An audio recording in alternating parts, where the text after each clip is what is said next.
Thank you very much for your talk.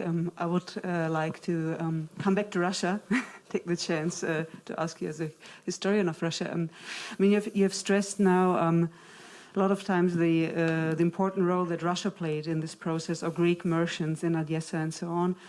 And I would be now interested, when it comes to Russia and politics towards the Balkans, when does the Slavic element come in? So if you would put Greece in the context of the other Orthodox Christians, Serbs and Bulgarians, who've mentioned them. I mean, at the beginning it was an open concept. So if you identify as a Greek, you are Orthodox. If you identify as a Greek, you could be Greek. Mm-hmm. But most of them didn't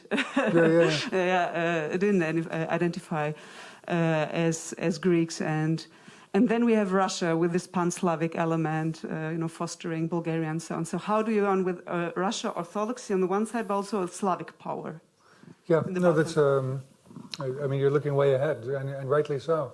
The implications of all this. So, if you're looking, let's say, the year 1800, and you're looking at the world geopolitically, and you see how do you organize and look at the world. So when it's still confession. It's still religion. It will transmorgify into nation, but at the time it's religion.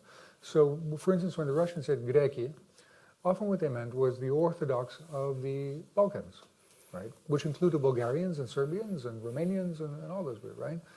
And there's some confusion because the trade, what the Russians always saw was merchants, going back to places like Nizhinsk and going back to Mariupol and places like that. So the Greeks they saw were the merchants, and the merchants, no matter what they were, spoke Greek. That was the language of trade of the region, and in the end of the Mediterranean. So Grek to them was the person who spoke Greek and was Orthodox, but at home he had spoken Vlach, Albanian. There's these whole groups, and you can see the Russians beginning to change their opinions. They say, well, these are Arnauti. Arnauti means Albanians, right? And then they call the same people Greki, right? So they're trying to figure it out themselves. It's confusing.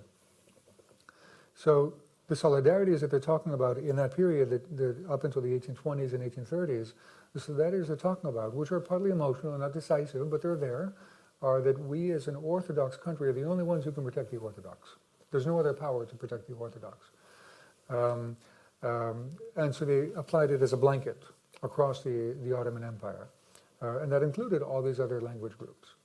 But they saw them as a religion. Where it really begins to change is the 1870s, I mean decisively.